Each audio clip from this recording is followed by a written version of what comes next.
Joining me now is the Mountain, Jared Vanderaa, who's getting ready to fight again here in the States, LFA 74 at the end of this month, August 30th on Access TV against Renan Ferreira. Jared, it's good to see you, my man. It's been too long since we've talked. How you doing? I'm doing good. How's everyone in the interweb? I'm doing pretty well for the most part. Training, punching people, choking them out. You know, the usual. Well, occasionally run over a kid. Well, you were over in South Africa for your last 3 fights. You did very well. You won the UFC title as well, which is a very highly regarded belt to have. So, all in all, how do you feel like your skill set has progressed as you're making the transition back to fighting for LFA?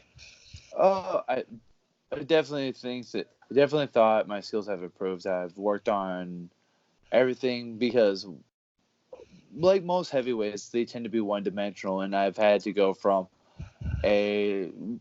my first victory was against Elvis Moyo, who was a professional boxer. I want to say he holds like a 1 or 2 heavyweight boxing titles.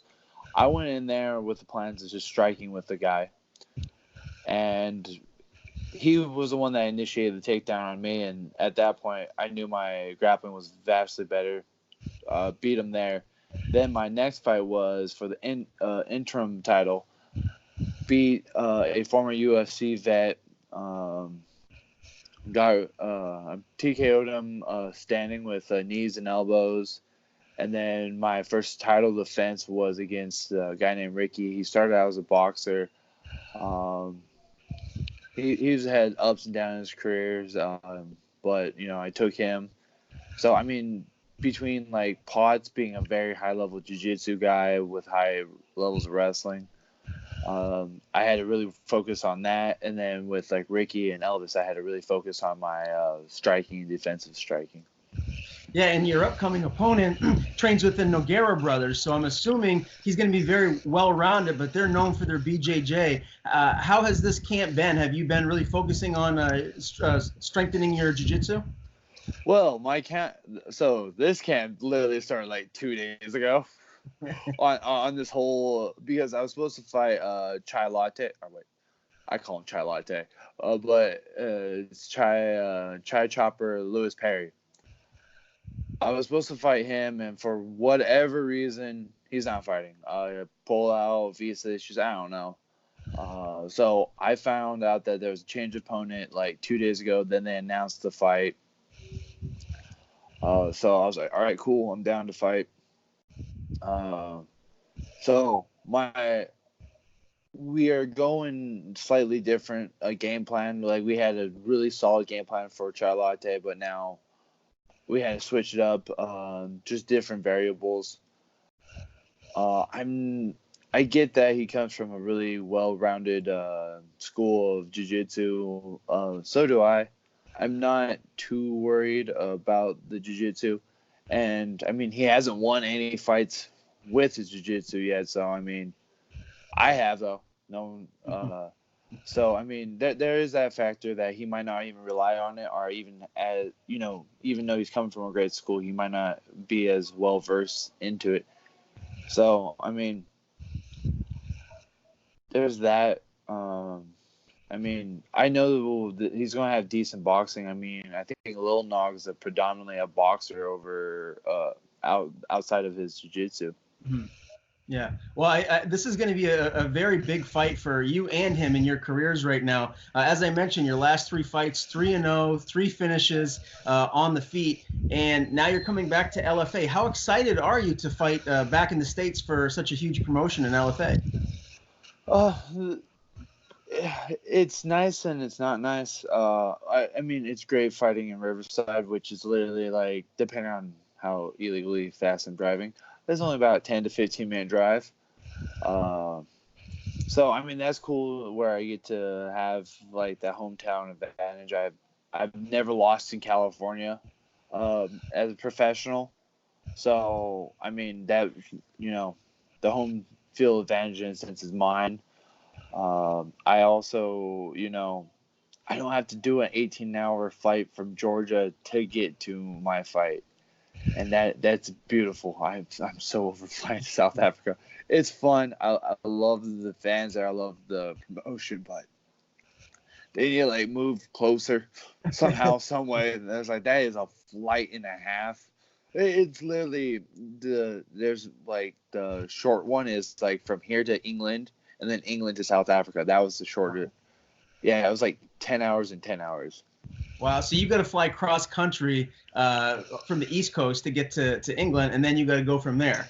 Yeah, and if it's not that, it's from here to Georgia, and then Georgia to Johannesburg, and that flight alone is anywhere from 15 to 18 hours. Man, yeah. So I'm sure you're happy to be fighting here locally. Do you expect to have a big fan base and a lot of your family at this fight? Considering we just announced the fight, I had one guy hit us up saying that he already spent $500 on some tickets. Nice. I was like, oh wow, I just announced it like 5 minutes ago. Ever since then, I've had people blowing me up on my social media, in person, just like, yo, let's get some tickets. I'm waiting for the physical tickets. Hopefully, I'll have them in a day or two so I could start meeting those people's demands. Now, you, as I mentioned earlier, you won the EFC belt. You have fought for the LFA title before. Unfortunately, that didn't go your way. Is this your first step into capturing that title that I'm sure you definitely want to win? I'm honestly, I'm over title chasing. Right now, I want to get into the UFC. My main focus, another win would be into the UFC. That's what I want. Is just another win. I already have a title. If I get another title, cool. But personally, I'm over 5-round fights. I'm over, I would like to just get into that big show, make the money, and then focus on getting that title then. But for right now, I just want to get this fight, win this fight, then focus on my next endeavor, and that's hopefully fighting in the UFC. Do you think a win and a definitive win will get you a fight in the UFC or maybe even in Contender Series?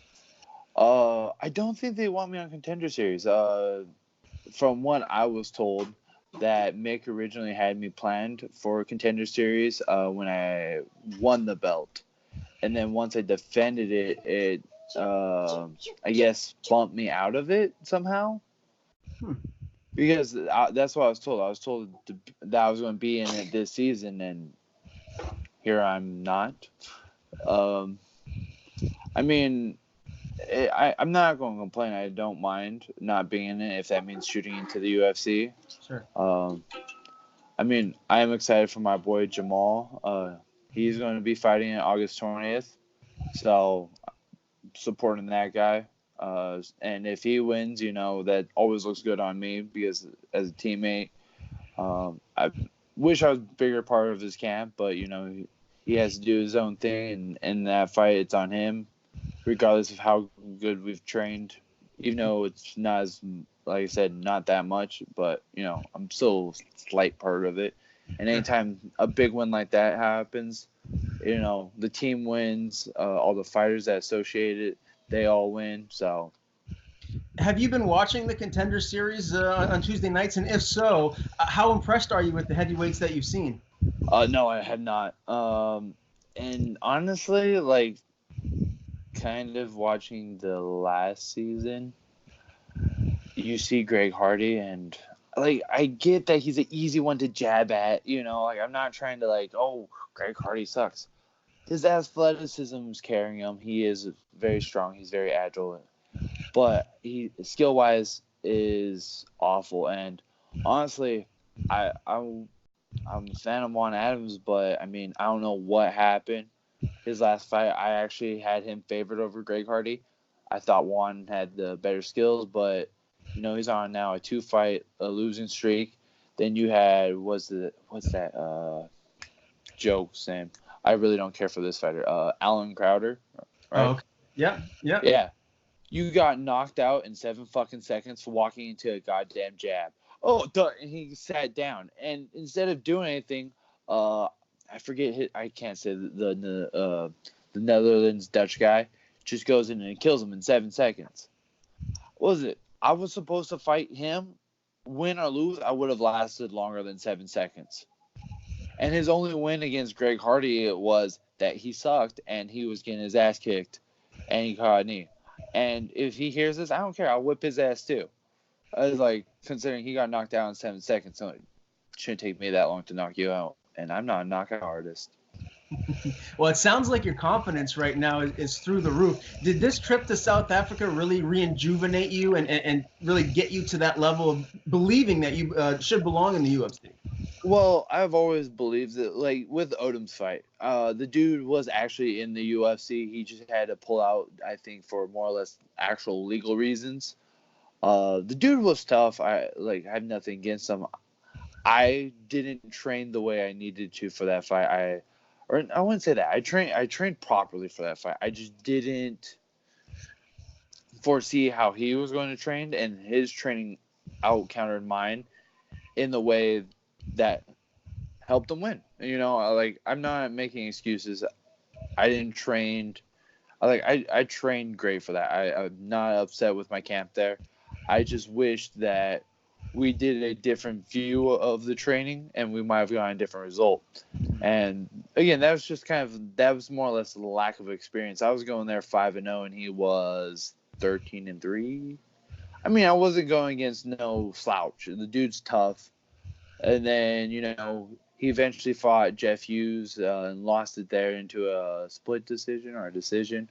I heard it was a really good fight. I was actually working, so I couldn't watch that fight. But it was just one of those things. And since then, I thought I had the fight. And I mean, Odom's fight was the only one I really could say I lost to. Like, I 100% believe that I lost because I got submitted. It became the submission of the year. And then I took a fight with Andrew Von Zyl. I lost to a split decision, but I've had everybody said I won that title beforehand. It's just, you know, I didn't show enough in the first 2 rounds, I guess, to really, you know, solidify my place in there.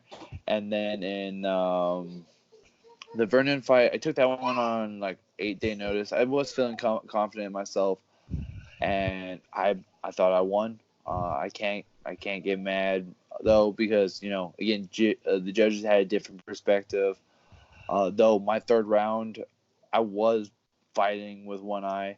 He poked me in the eye. You kind of watch the fight with it, and then, but it's, again, it comes down to me not like, hey, ref, I can't see. Right. You know, I could use that time to recover, and, you know, the outcome could have been different. Who knows? It just is one of those things where there was a lot of, at that time, a lot of inexperience that showed. But I didn't think my, like, more or less inexperience in, like, smaller things of the game. I never thought my skill levels wasn't up to par with some of those in the UFC. Sure. And right now, I feel like with the Contender Series, especially in the heavyweights, and I'm not going to say this for the lower weight classes because there are, I think, a few, like, was it Shane O'Malley? He came from Contender Series, and he's doing very well for himself. But I know for the heavier, you know, you could get a good 5-6 fight winning streak just based off sheer size and be able to punch really hard. Mm-hmm. But when you start getting into your Orlowskis, you running into your Francis Ngannou, who is more or less a one-punch kind of guy, but he has the power, and he's not the guy that's just laying there and not trying to improve. He realizes that, he has that knockout power, but I think he give him another 3 to 5 years. It's not just the knockout power you're going to be worrying about. You got the Curtis Blades. That dude's freaking amazing. Yeah. There's so many great heavyweights in the UFC, and hopefully, ultimately, these are the guys that we're going to see you lock horns with eventually. Your next opponent, you got a chance to make a really big statement and get on a 4-fight win streak. One thing I noticed is he's 6'10". I mean, you're a big man yourself. He's not that tall. There's not a chance in hell he's 6'10". Really? I've watched enough footage. He's 6'8". I'm almost I'll give him 6'8". 6'10", that's pushing it. 6'8"? Like, I mean, that's still tall as shit. Yeah. Like, I'm not taking away. Like, it's like, I have a problem finding shirts now at 6'4". But I've watched, his second fight. I've been watching videos because I had to change my opponent real quick. The dude that he was standing was 5'10", supposedly, and there was not a chance there was a foot apart. 9 inches, yeah, but there wasn't a foot difference in height. I mean, yeah, he's tall. We got similar arm reach. I mean, I have an 83. I guess he has like an 83.5. Okay, so that's not much of a difference at all. How are you preparing for this guy? I mean, obviously it was just announced, so that your training camp just began, but you've already been in camp. How are you going to make that transition to really prepare for a taller guy, I guess? Well, Chai Latte himself is about 5'9", 5'10" himself, or 6'9", I want to say. So the nice thing is I went from one guy that was 6'9" to another guy that's about 6'8". Like, they're both very tall, skinny. I personally think Chai Latte's, because he comes from a Glory background, is a vastly better kickboxer than the guy I'm facing now. Mm-hmm. He was, I think, number 4 in Glory, So I've been training for a very high-level kickboxer. Sure.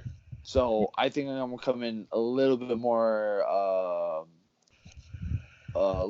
equipped with a high-level striker. Now, with I can't say his name. Renan. Renan. Renan. See, my bad, bro. Renan. I think he's a bit more well-rounded than Chai. So I got the striking part covered. Now I gotta make sure wall work, groundwork is covered too, because I do think he has, he is coming from a very, very well-known jiu-jitsu gym. So I'm not going to be like, oh, I don't have to work my ground. No, I'm going to work my ground, my stand-up, the cage work, the main 3 parts where you should be working every day. So I do think he's maybe a bit more challenged because he's a bit more diverse. But, I mean, I've been trying to simulate this guy's height one way or another. I'm trying to get hold of Jack May, who is 6'7", I think, 6'8", something like that. I'm seeing if I can also get hold of Czech Congo. I mean, these guys all live remotely in an hour or so drive from where I'm at. So, high-level strikers, been in the game forever and a day. So, I'm definitely trying to prepare for a hard fight. Well, it sounds like you're on the right track. I'd like to get your thoughts on if you saw LFA 70, your opponent Renan was disqualified for strikes to the back of the head. Did you see that? And if so, what were your thoughts on that?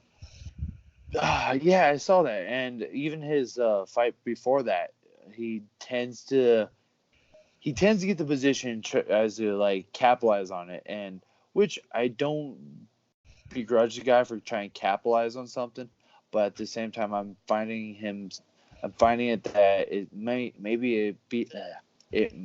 be a lack of experience. It might be just, oh, I'm winning, I must kill attitude. But I mean, California is one of the biggest sticklers when it comes to medicals and rules, and I know that they're not going to, especially coming off of a loss from a DQ from those. I don't think he's going to dare try to hit me in the back of the head. I think he's going to be very cautious on that. I think he learned his lesson. And I really didn't want to give him that opportunity to hit me in the back of the head anyways.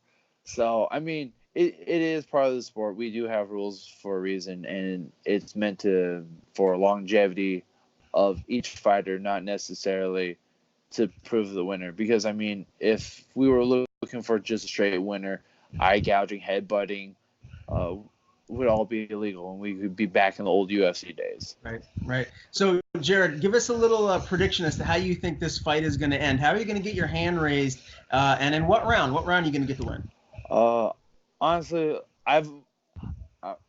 sorry, LFA, but I'm tired of judges. I was like, LFA judges do not like me. EFC judges don't like me. So I'm finishing this fight because that's the only way I win, clearly.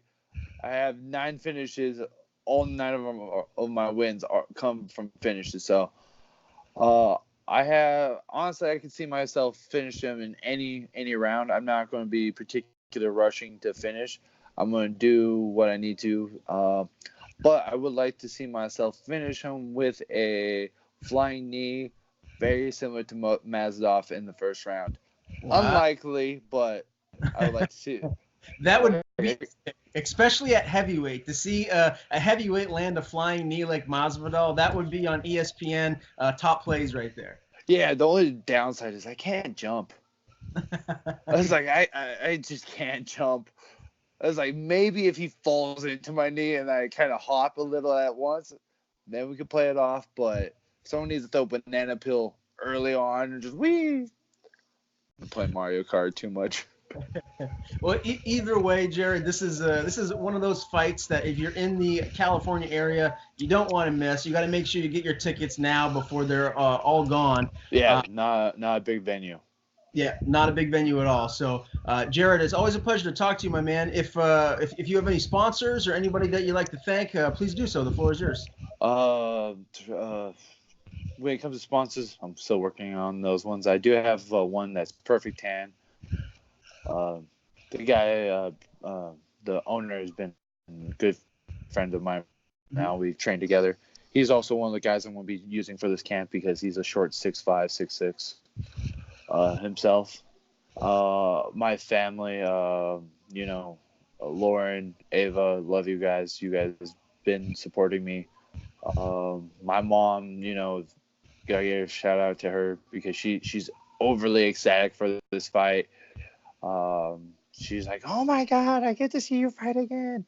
So just teammates, coaches, everyone, you for having me on the show. Always appreciate it. Well, thank you, my friend, and best of luck. Go get that W, get that 4th win in a row, and we'll talk after you get the job done. Thank you very much.